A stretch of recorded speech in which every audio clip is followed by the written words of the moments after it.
And we are live. Welcome to another edition of the MMK Show. Now, one of the biggest challenges that Amazon and e-commerce sellers face is finding new products to sell. In fact, we recently did a poll in our Facebook group, and this was noted as the biggest challenge by most sellers. But you're in luck today because we're going to be talking about how you can use AI for your product development issues and challenges. So today we're going to be talking to Dorian, who's the founder of Keplo, a new and revolutionary AI-powered tool to help you with product development. Super, super exciting session. So do make stay until the end. And we have a very special offer for everyone as well. Marg and Kevin, how are you guys doing today? Very well. Getting late for us, but we're well. Yeah, excellent, Meg. Yeah, busy as always. Looking forward to this one. And yeah, go ahead. You're right. There's a slight delay. It was then, wasn't it? Yeah, I was just going to say, yeah, looking forward to this one. AI is sort of getting to be a very interesting subject right now, isn't it? In the last few months, with all exactly, and if people are not using AI, they are missing out. I mean, people who are starting to use AI are going to be like way ahead of everybody else. So now is the right time to actually start leveraging AI. But before we bring Dorian on, we also wanted to talk about our upcoming Vietnam sourcing trip, which is happening in the next 4 weeks. So Mark just reminded me that we'll be there in 4 weeks. Yes. So everyone will be arriving in 4 weeks. Exactly. And, we are doing a shorter trip in Vietnam this time. So it's only 5 days. There's not a lot of, commitment in terms of time and investment. So if you are interested in learning about the different products that can be sourced in Vietnam, there's still time to join this trip.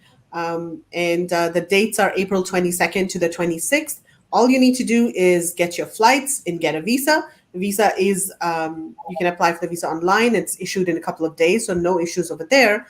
All you need to do is basically get your flight and make sure, if you have kids and all, make sure there's somebody to take care of them. But otherwise, it's just 5 days in Ho Chi Minh City.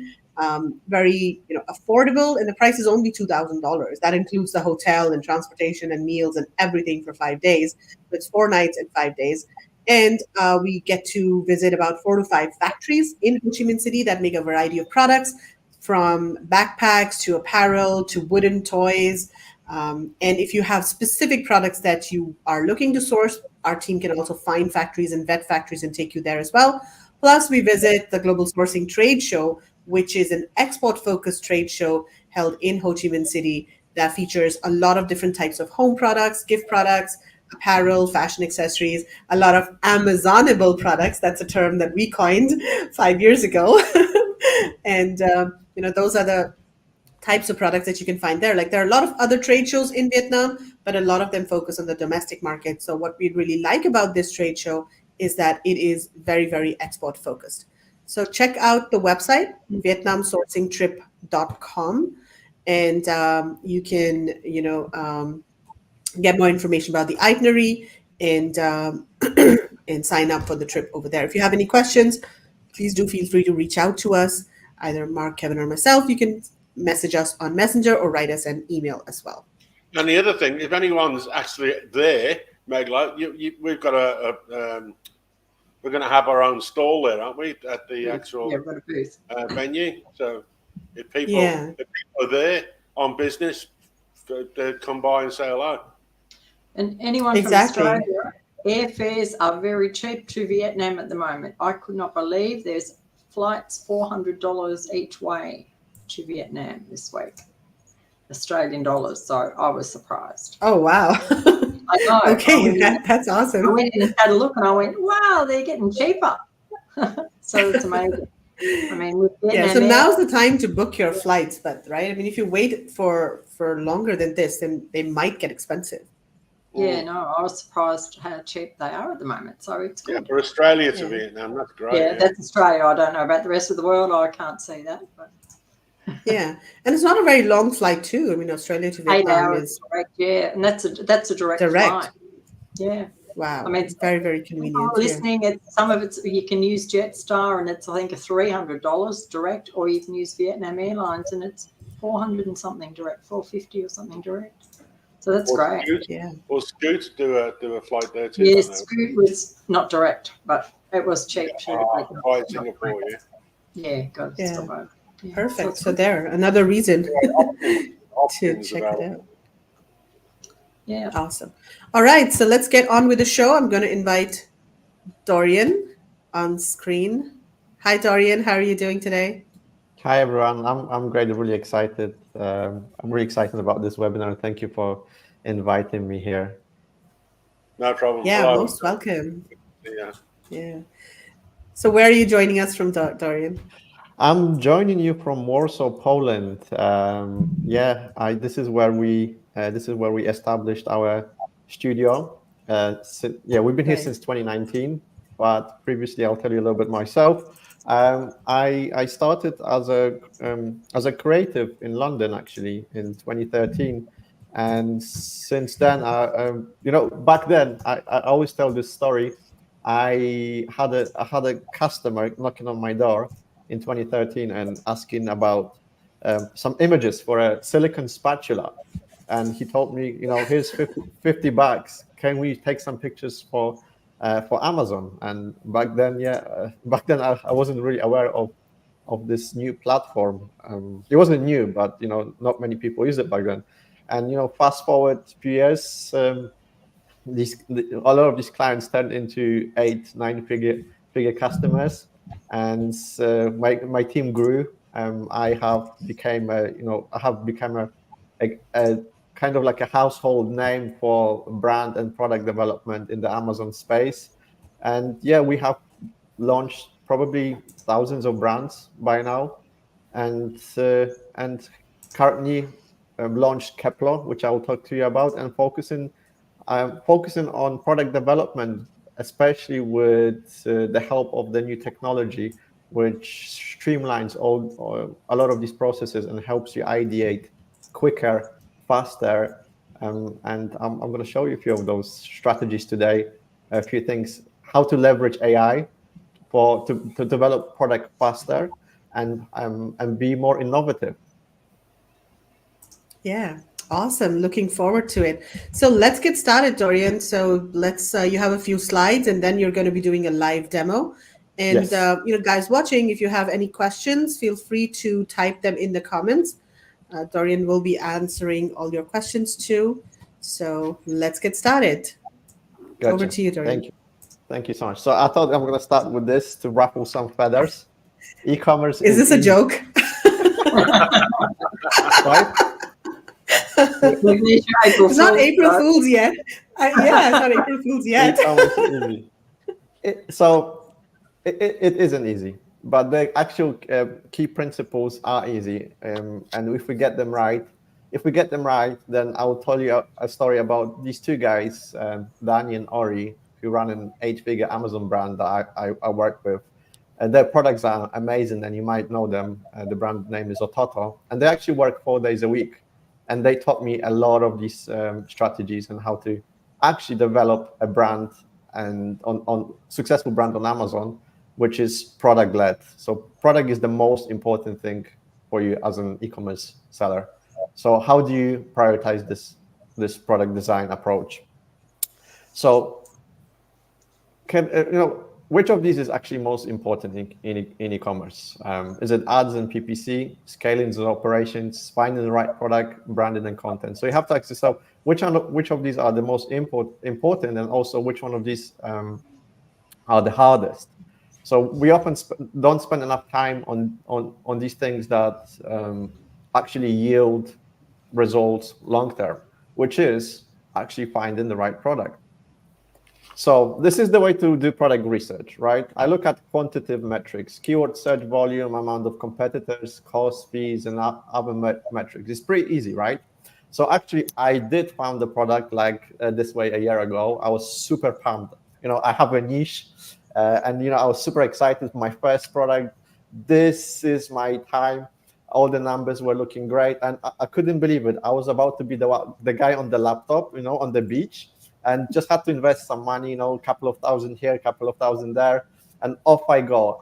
Here's my new product. It's so simple, you know. I just need to look at these metrics. If they are okay, invest my money, you know, max out my credit cards, and off I go. So this was my product. It was a Ziploc bag organizer.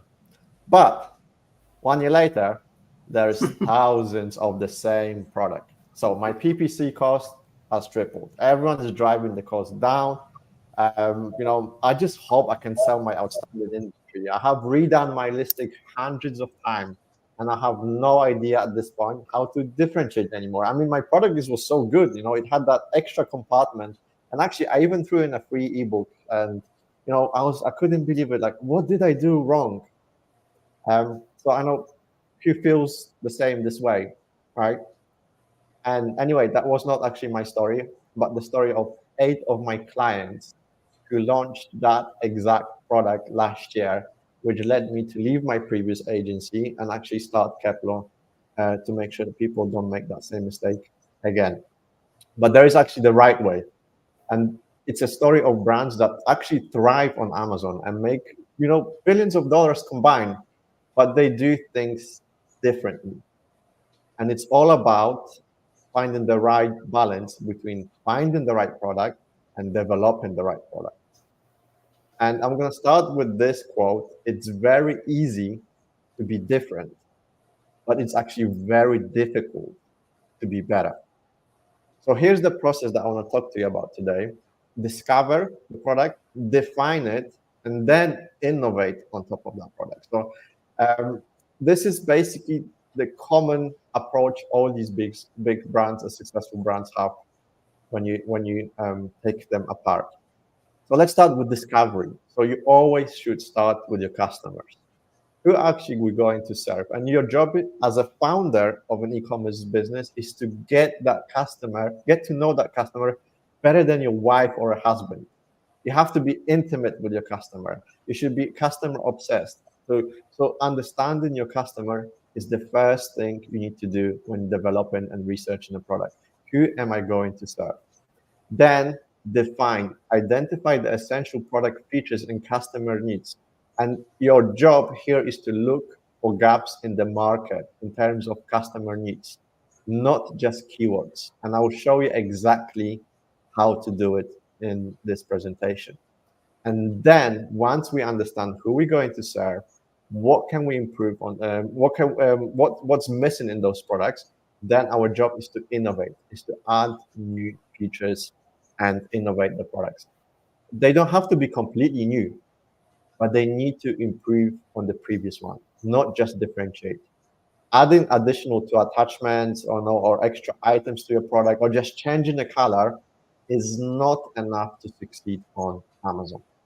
And I'll show you today our research technique, which basically is looking at who are we serving, so understanding the gender, understanding the end user, understanding the usage patterns, so the true intent. Why am I buying this product? What's the purpose? What kind of pains and needs the customer has? Then we're going to look at pros. So this is the most important features and benefits. And then we're going to look at cons of products. So understanding where are the gaps, what are other sellers missing, and then how to innovate on product improvements and how to work with manufacturers to make sure that our products are actually better, not just different. And we also have pretty cool hacks where you can work with ChatGPT to ideate even faster, even create images. So you can add this, you can basically put this together as a presentation and just give it to your manufacturer or sourcing agency and just say, here are my ideas. They are all based on research. I'm looking at this product. How can we innovate?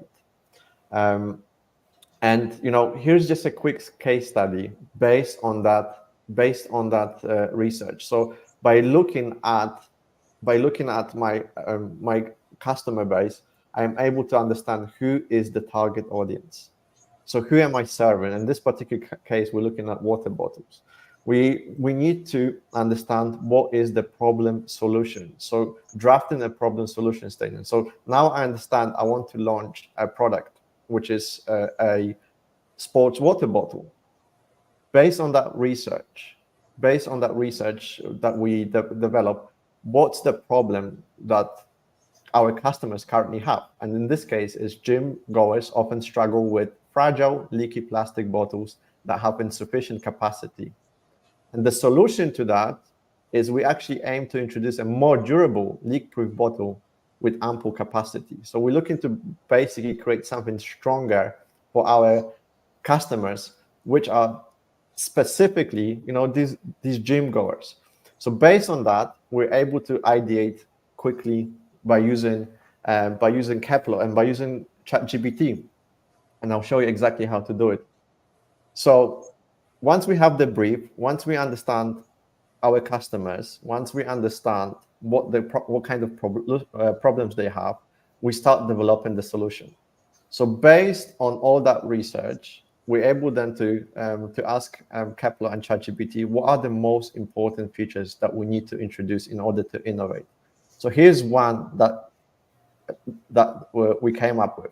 How about we make it carbon fiber? It's lightweight, it's portable, high strength and durability. So here's already one idea that can go to the manufacturer and say, how much would this cost if we turn this bottle into carbon fiber?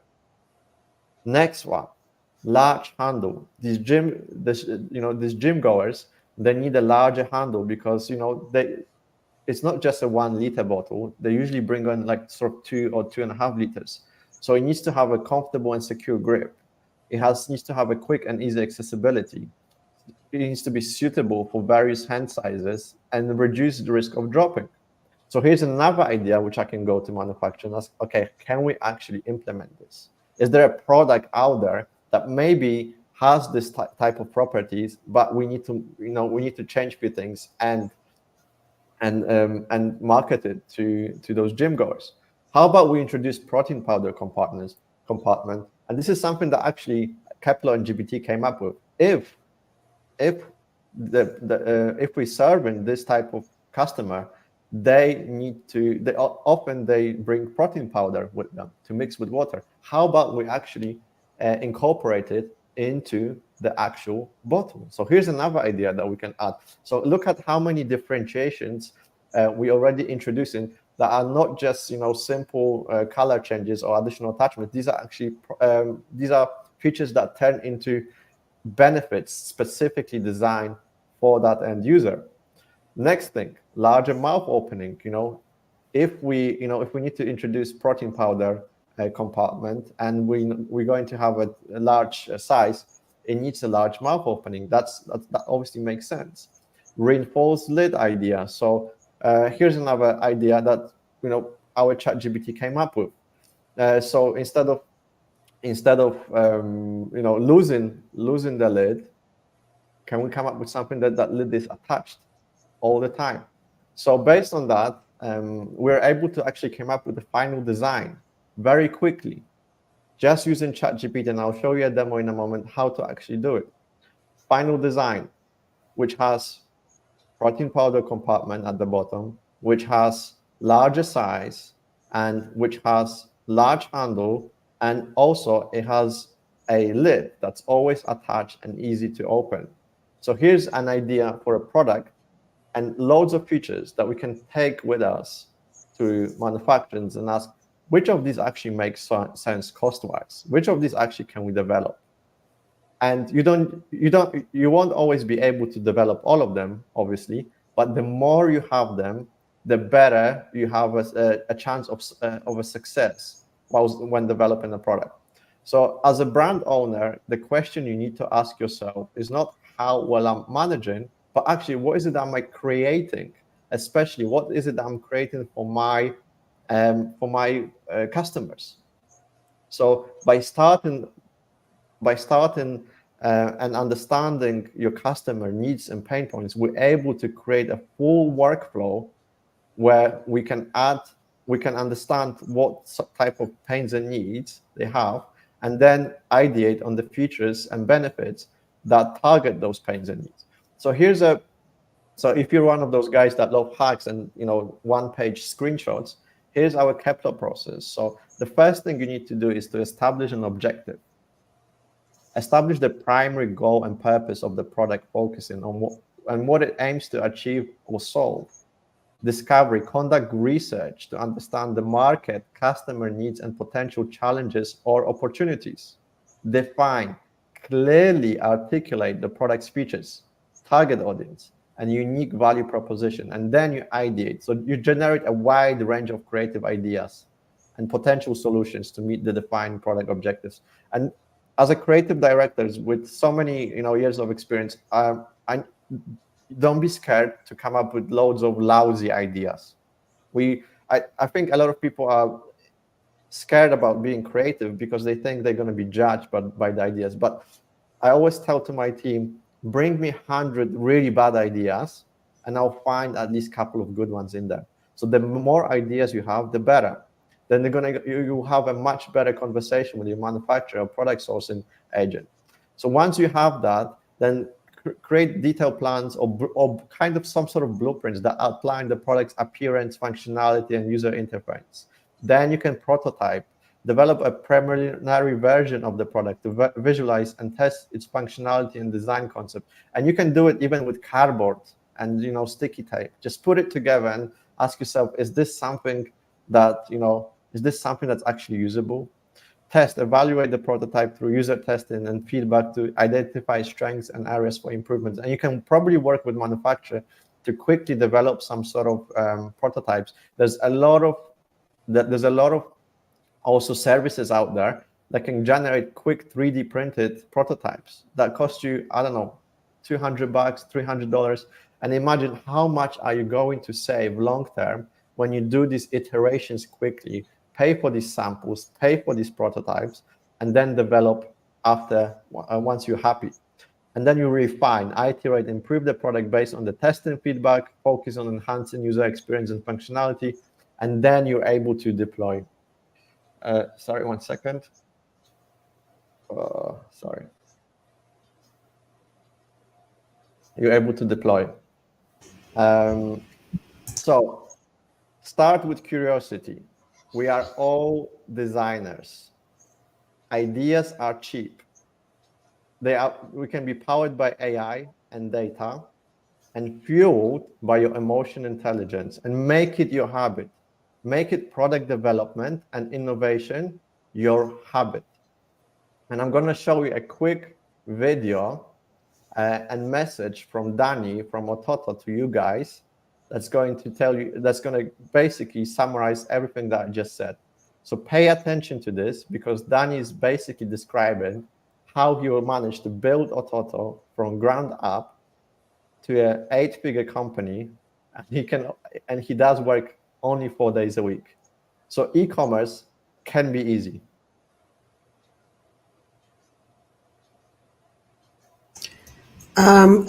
We can't hear the audio. Okay. Mark, Kevin, can you hear the audio? No. No?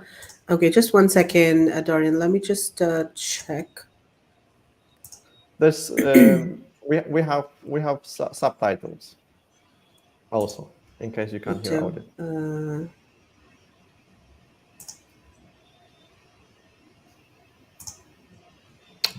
So can you just share your screen again? And there should be an option of sharing audio as well when you share it. So just unshare your screen from StreamYard and then share again, and then make sure audio is selected. So then you should be able to do that.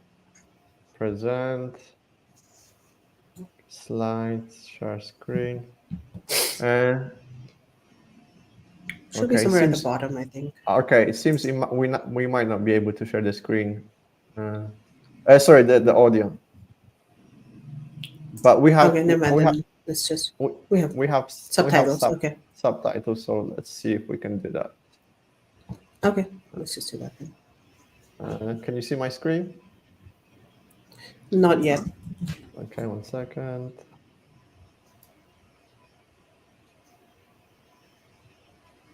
Okay, share screen. Window. Now? Not yet. No. Okay, 1 second again. Seems we have some sort of error. Okay, window. Okay. Yeah, got it.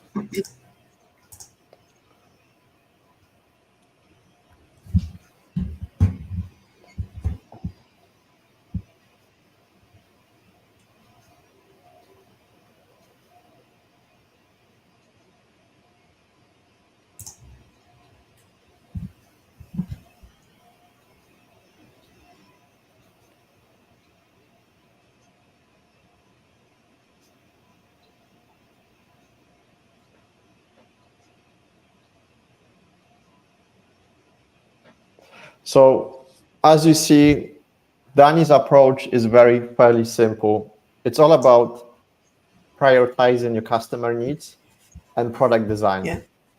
So it's all about finding that right balance between sourcing a product and developing a product. It doesn't have to be a completely new, innovative product, but it can also be a shortcut. So I'm going to show you now quickly some of these strategies that you can use to ideate quicker. So you're going to do a demo of Keplo, right? Of the tool. Yes. Okay. So guys watching, if you have any questions, feel free to type them in the comments. But this is going to be interesting. Let's say we're looking for USB desk fan. So we have to start with an idea, right? Yes. With a product. Yes, you basically start with a product idea. You need to understand. You do need to understand what type of products you're after. So that's non-negotiable. That is non-negotiable. Okay. Having that initial keyword research, all of that is very, very important. But that's not the end of it. We shouldn't just rely on that simple quantitative metrics where it's, what's the keyword volume, what's the fees. That's not enough anymore. So if I'm going for a product like this, I then need to, with Keplo, what we can do is quickly go through the analysis and through the search and pick some of these products that we find to be our competitors. So this is Amazon data that is showing up here, right? Is that correct? Yes. What are these? Okay, so this is directly, when you do a search on Keplo for a product, it pulls up search results from Amazon.com. Is that correct? Yes. So these are all Amazon Does it also products. do other marketplaces or only Amazon.com? At the moment, it's only Amazon.com. Okay. So as you can see, these are all Amazon products. Yeah. You can also search by ASIN. So I'm going to say, okay, my goal is to launch a new USB desk fan. So I'm going to look for some of these that I believe are similar to what I'm trying to launch. So I'm going to pick. You can pick between 1 to 10 and simply analyze it. So I'm going to create a report. And now what basically Keplo is doing is gathering all the data from the listing, and it's going to analyze it. So I have already a few of these analyses that we can show you. And the way it does it is it breaks it into a group analysis, but also we can take a look into individual products. So I'm looking at the whole group of USB desk fans. So I can see, first thing that I'm looking at is basically the gender of the buyer. So in this case, I can see it's kind of 50-50, but for example, let's look at certain other products. We can see, or for example, here in the gaming mouse, okay, the main gender for this product is male. So it quickly gives me an idea of who is it that I am serving. So it starts to paint a picture of that end user. So we know it's, for this product, we in a way serving both genders. And then we're looking into end user. And this is slightly different. So the end user is actually the person that's using the product. And as you know, it could be two different things. Sometimes, especially with giftable products, you can see that one gender, for example, male is buying earrings, but actually the end user is a woman. And actually we can see this. We can see the same principle here when we see 65% of the users actually are the reviewers, so they buy it for themselves. But the next the next main user group is actually women. So we see that mentions of a woman, wife, mom, and if we're not certain actually of what Keplo means, we can click on it and we can look through the related reviews.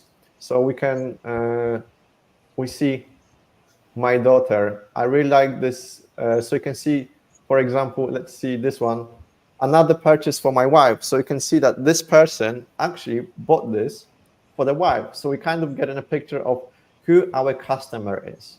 And this is really powerful. So we know who we're serving. In this case, it's kind of 50-50.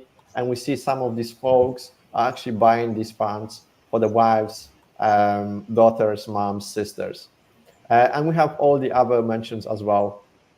And then the next and the most powerful, in so my these are opinion, all keywords. These are all keywords that are found in the reviews, right? That's where this information is coming from? Yes. Okay. Mm-hmm. And the next thing that we have is basically usage patterns. So this is the intent. Why am I buying this product? What's the most important thing for me that I want to get out of this product? And in this case, actually, it's the main thing that people look for in these products is the versatility. So what do we mean by that? So this one enhances our circulation in diverse settings, from a casino or brewery to a classroom or a car, by simply plugging into a computer port or USB adapter for targeted airflow. So the main thing, the main intent for people buying this product is to use it anywhere. So that's the main thing people buy it for. So first we can understand what's the most important feature for these people is basically having access, being able to use it anywhere. The next thing, flexibility. The next thing, cooling. So actually cooling is in the third place, as mentioned by all the users. That's surprising. Yeah. Right? Very surprising. You can see the 10% to 20. So you have to understand, in a way, this is great because it's qualitative research, and you have to think, okay, as a buyer. So why am I buying this product? What am I looking for? I just need to use it. I just need a bit of extra cooling, but the most important thing, I want to use it anywhere. So actually, this tells you, if this helps you even with communication when it comes to description, when it comes to bullet points, when it comes to images, it tells you that this is the most important benefit. The next thing we have, the pros. So these are the benefits, right? So these are the benefits and features that people praise the products for. So this is our blueprint for ideal product. So the most important thing that people love is that these fans offer a balance between quiet operation and effective air circulation, portability and size, power and charging. And then the next thing we have, which is the issues, right? So the main thing are some design issues. So portable desk fans often have covers that detach easily, leading to exposure of internal components, noise problems, performance. In a hot climate, some fans are ineffective due to limited speed, charging issues. So this is basically gold for you as a product developer. Yeah. And what we do in Keplo, we add additional layer on top of this, which is an output called product improvement suggestion. And we have trained Keplo on millions of data points on product development, product sourcing, manufacturing, and Keplo can analyze its report again and give you ideas and product improvement suggestions based on the criticality. So what's number one problem that we need to fix in this situation is to enhance user experience. The fans design could be revised for stability with a more robust base and secure clip mechanism, possibly incorporating a twist lock feature. And it goes in detail, giving you loads of ideas to improve this product based on real customer feedback. So just like our bottle, we're able to understand who's our customer. who's using the product, what's the most important use case for that product, what is it that they love about the product, what is it that they dislike about the product, and here are our ideas to improve that product. So what we can do with this now, we can download this full report, and we can go to ChatGPT. Actually, we can go on, if you go on our website, that's even easier. We have awesome, if you go to knowledge page, we have awesome training on product development workflows using ChatGPT, or branding strategy, or understanding end user, or actually talking to your customer using Keplo. So let's look at some of these quickly. One more thing. Let's look at product ideation. So you don't need any prompting skills. You don't need any knowledge of AI. Simply come to our product Keplo Copilot, click here to start, and it's going to ask you for that PDF. So you can download this report. You can share it with friends. You can share it with I can send this to my manufacturer and say, take a look at this. Can we improve this product based on this feedback? But also what I can do here is I'm going to drop this PDF, and I'm going to say my brand, my idea for brand is actually, I'm going to say my brand name is Keplo, and our fans are solar powered. I'm just going to come with something interesting, something innovative. So what this type of workflow does right now, it's going to analyze the whole Keplo report again. It's going to summarize it, and it's going to help us to ideate even further. So based on that, we have a friend, we have a creative co-pilot to ideate on product innovation, and we can come up with loads of ideas and even images. So all these images that you saw of that bottle in my presentation, they're all done simply by talking to this GPT. Does this have to be the paid version of ChatGPT, or can it be the free version? Yeah, it needs to be the paid one. Okay. So now you can see it's telling us, okay, so we have our brand overview. So we Keplo, solar power. We have our competitive research.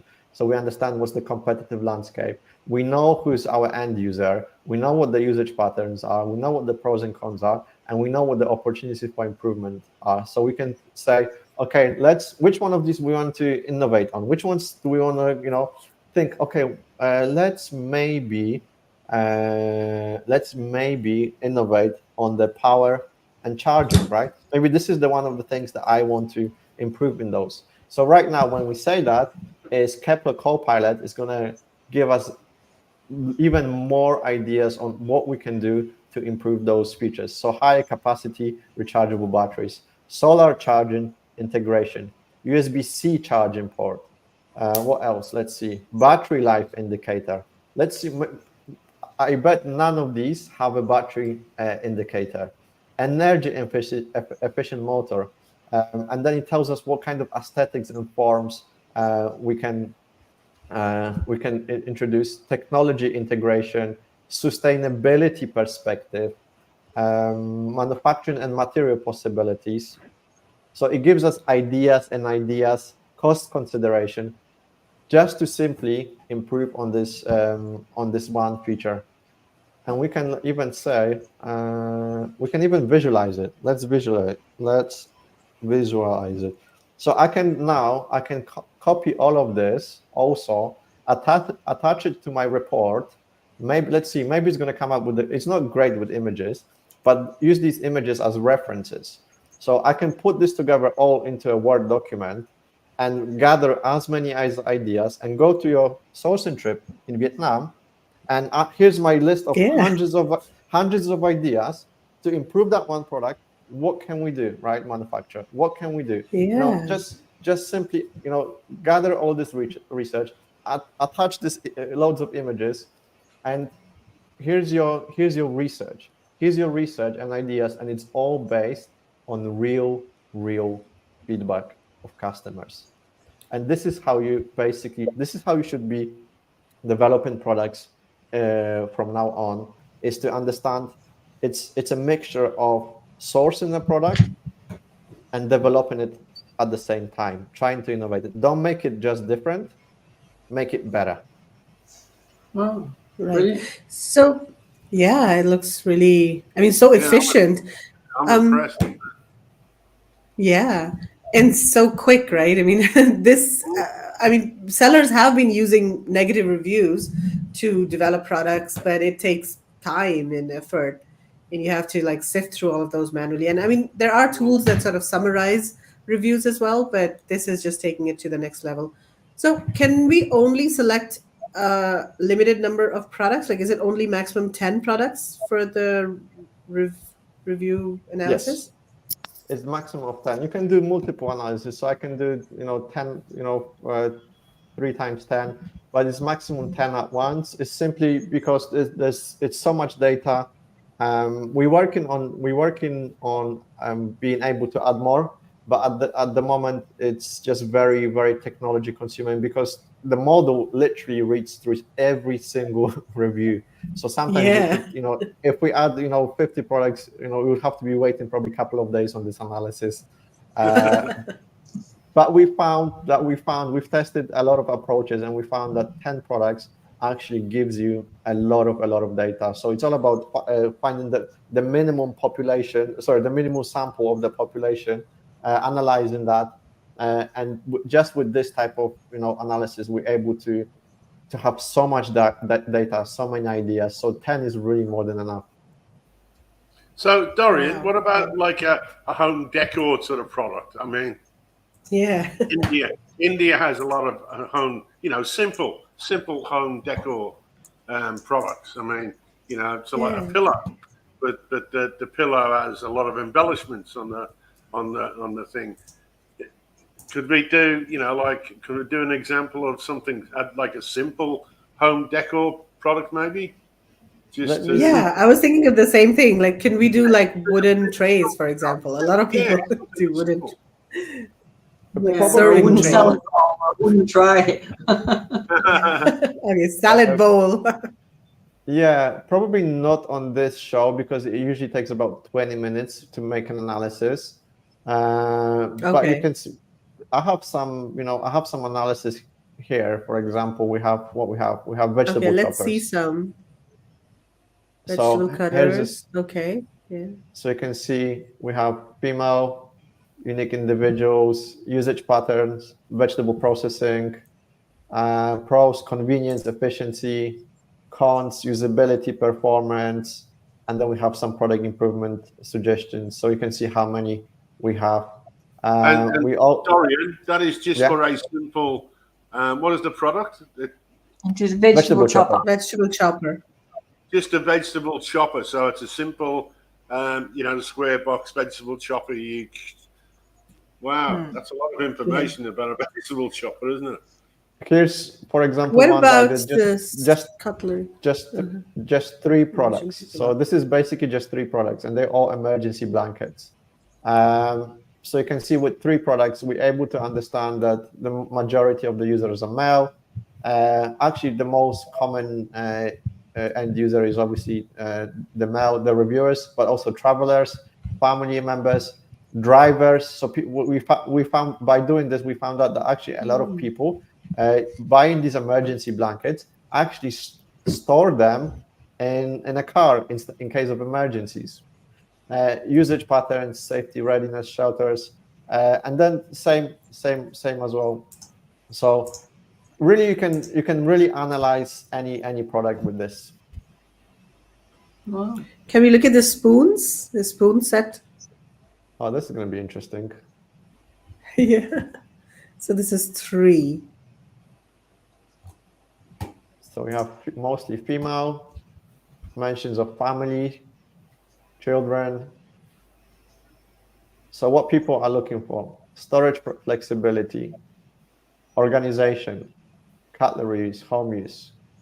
So these are the things that people are looking in these products. What are the suggestions that has? Let's see other suggestions to improve a spoon. This is gonna be interesting. I know exactly. How do you improve a spoon? It's too small to read. Maybe you can read it out.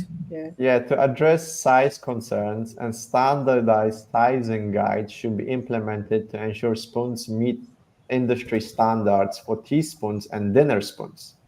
For enhanced sturdiness, a slight increase in material thickness could be considered without significantly impacting weight. Ergonomic design improvements could also be made to handle a bowl of the spoon for better grip and functionality. Additionally, offering a range of weights could cater different user preferences, ensuring a more satisfying dining experience. So this is interesting. Wow. Here you have a very specific comment. To enhance durability and customer satisfaction, the spoons should be upgraded to 1810 stainless steel, known for its rust resistance and luster. So it actually gives you a very specific material suggestions to upgrade your spoons to. Yeah, fantastic. So my point was, you could do this for a simple, a coffee mug, glasses, something that you could sit down all day and try and think, how could I make that product that little bit better? You could sort of get all that information, unless, something comes to us like in a flash, when we're sort of in that product development sort of stage. It sometimes takes a long time for that, for that idea to come to fore, whereas you've got that information pretty much at hand, that it sort of gives you that inspiration to follow through on, to make that enhancement sort of pretty quickly. Yeah, it's amazing. Awesome, and I have a question to you, actually, for all of you. How do you balance this when working with manufacturers and sourcing the product? How can you balance this approach of sourcing and finding a product with actually adding additional features, developing and innovating? What's the best approach so people don't just go after, off-the-shelf product, but actually are able to work with the manufacturer and say, let's innovate on this? What's the best approach?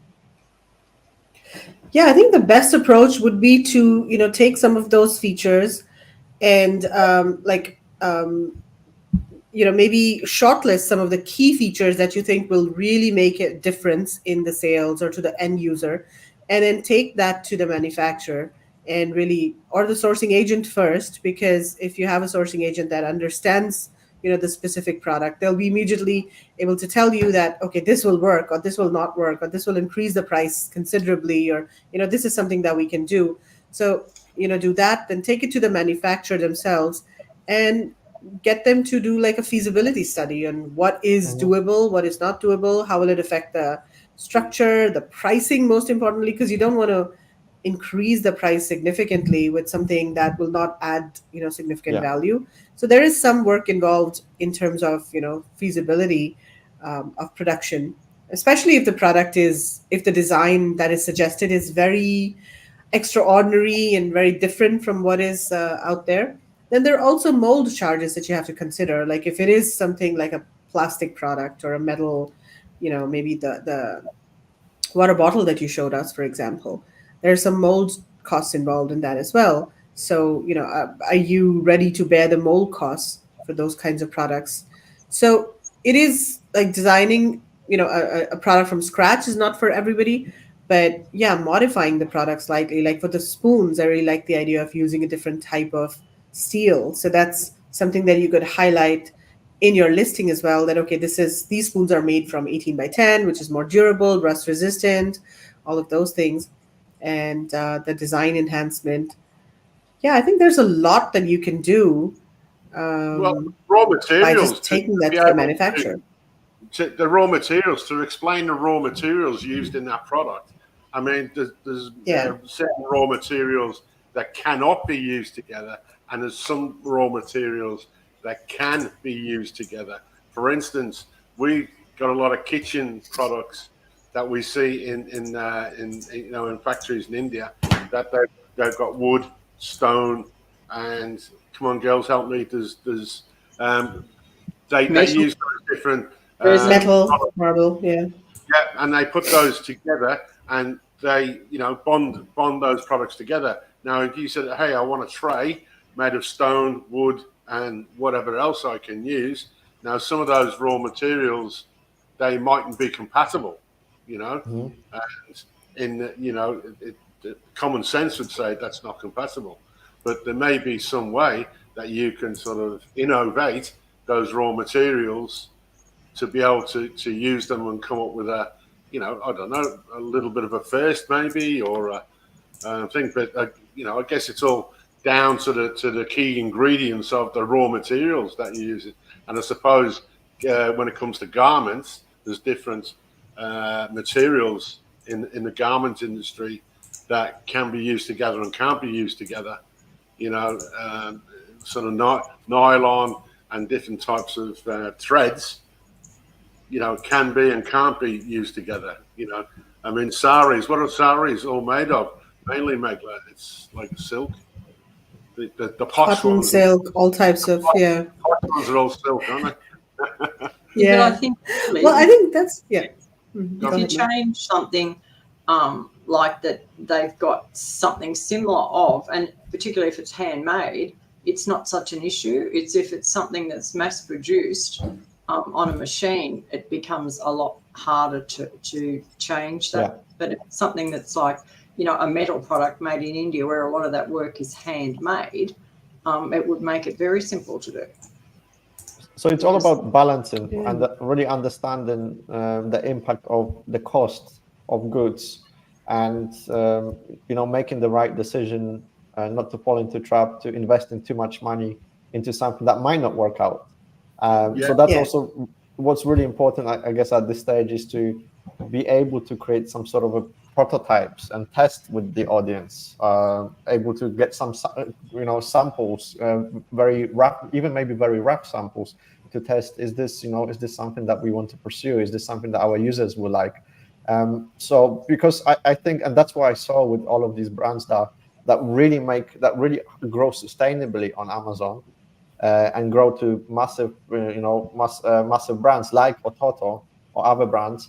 They do basically innovate on those products. They bring in new features. They don't always like reinvent and build from scratch, but it's also always about slowing down the development process, making, as Danny said in that video, is understanding the end user, understanding the pain points, the need, figuring what's the angle on innovation, slowing down the process, researching, and then coming out with an innovative product to the market that has been tested, and obviously the cost and everything is calculated, and then they are able basically to have less competition, and everything is simple there. Your PPC is simpler, your conversions are going higher than your competition. Your differentiation is very clear.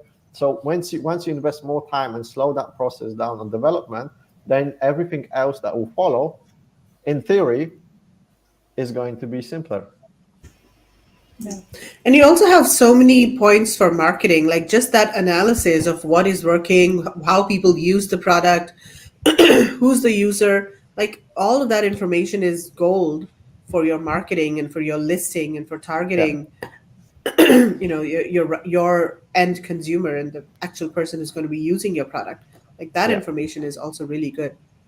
Amazing. It helps you to really understand every category, and that's what AI is great for. So this is one of those AI tools that is basically going to make our life simpler. It's not going to steal our jobs. It's not going to steal your jobs, but it's just going to make everything simpler. So there's a lot of people using these tools out there, and they are going to innovate faster. They're going to come up with better products. So it's really important that everyone gets familiar themselves with these tools and these workflows, because if they don't, they're going to fall behind and they're going to work the old ways, which is not it's not ideal at the moment. Everything's moving a bit faster, and everything is actually quite easier right now. So if you get familiar with these tools, you do your research, your product research in a day, and you can relax.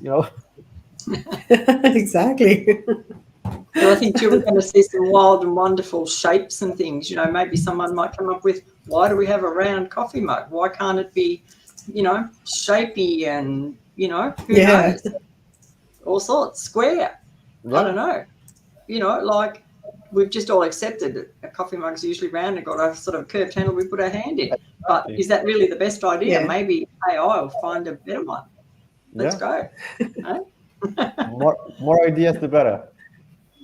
Well, I suppose look at a beer glass. Like a traditional beer glass is either the stein with the handle.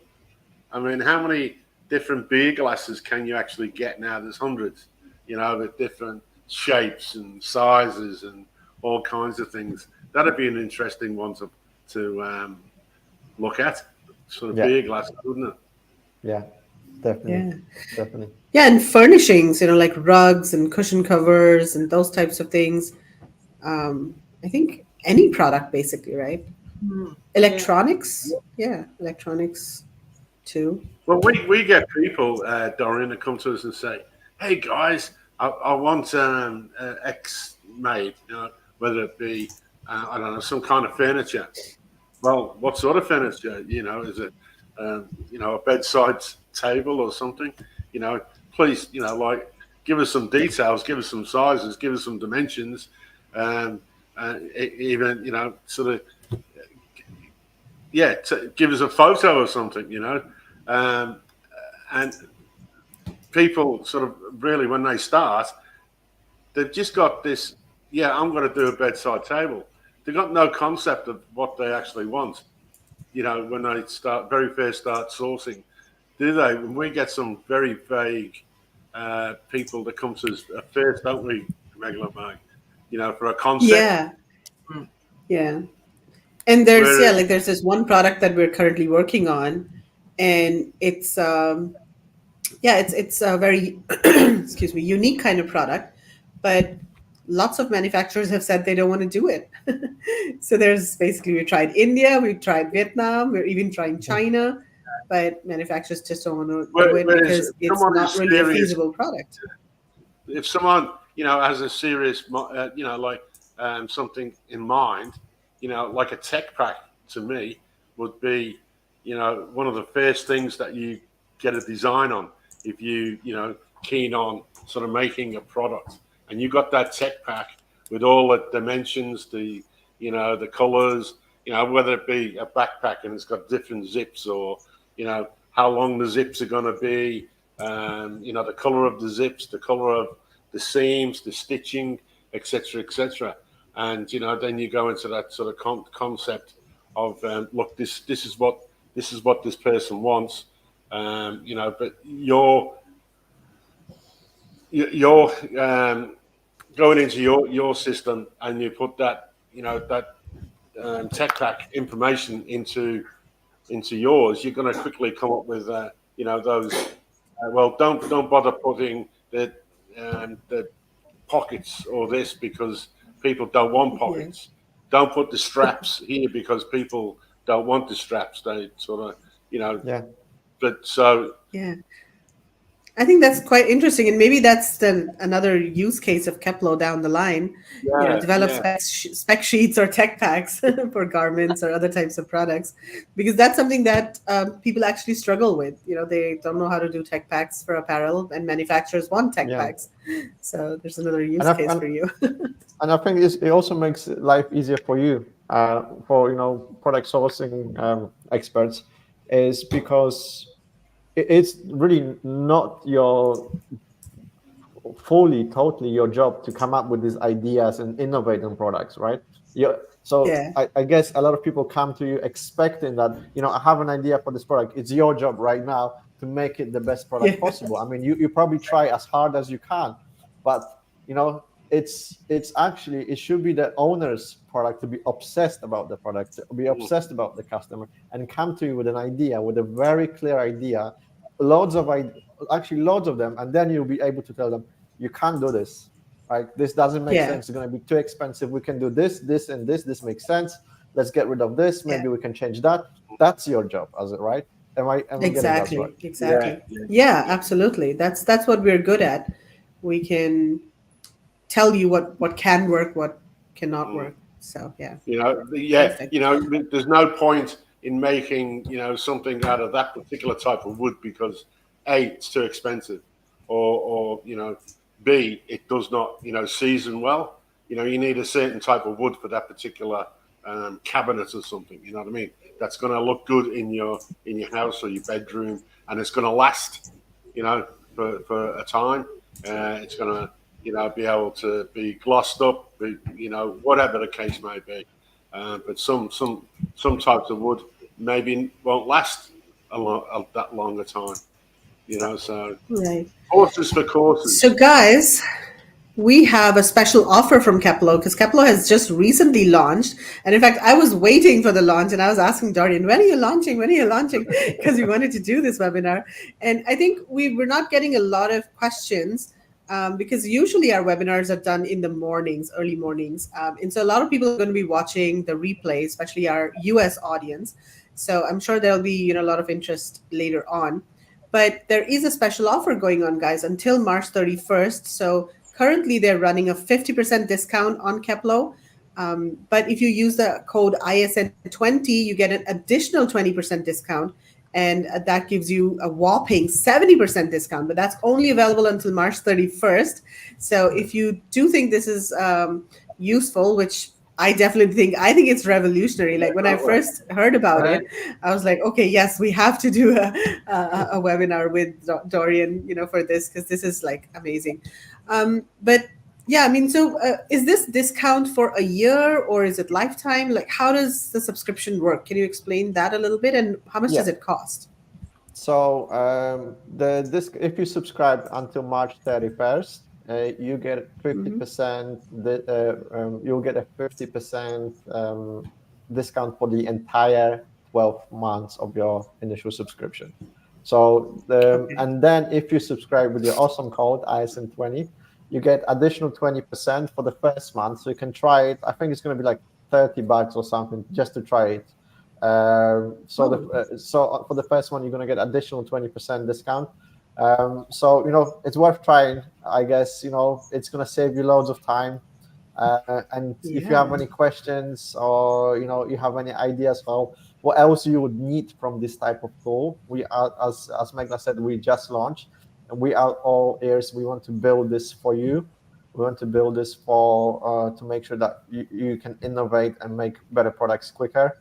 So we're all ears. So feel free to reach out to me directly. You can email me at dorian@keplo.com, or you can find me on LinkedIn or on Facebook. Amazing. I'm sure you're getting a lot of traction. Like, what kind of response are you getting from people who have signed up, or what kind of feedback are you getting overall? Everyone says it's saving them loads of time. That's the main thing. People is like, oh my god, this took me. We have a little joke. Everyone says it took. It used to take us 2 days. Now it takes us only a couple of hours. Yeah. And a lot of money as well, right? I mean, one is time, but you also need to invest in like VAs or maybe internal staff, or it's your own time that you need to invest in this. So it's time and money. Yeah. Well, time is money. Well, yeah, exactly. Time is money. As well. Cool. So, Dorian, thank you so much for your time today. I'm sure this, Keplo is going to be a very important tool, and sellers, I think, down the line are not going to be able to do without it. It's going to be like one of the essential tools that people use, and I'm sure you're going to continue to innovate and come up with new features. So we're very excited to see your journey, and happy to help and be part of this journey and get to know Keplo. So thank you very much for joining us today. Yeah. Anything else to add, Morgan, Kevin, before we sign off? I'd just say that's really very innovative. I'm quite gobsmacked in a way that we did our research on a little bit what Dorian was going to sort of put out there tonight. But I mean, it's another one of those things that it's an innovation that saves a lot of money, and it's a flip. Just put the information into the computer and bang, there you go. You sort of off and running. Whereas some people, how many people do we know through the Amazon circle of people, and we used to, we meet them from month to month. I mean, it probably more so in the past, but we'd meet them in a month. Have you got a product? No, I'm still thinking about it. No, I haven't. Yeah, really exactly. Yeah, most people just get stuck there. Well, how many people come on a trip and they get stuck in that sort of what do we call it? The paralysis analysis. Yeah. Analysis paralysis. Yeah. Some people get locked in that forever and a day. You know what I mean?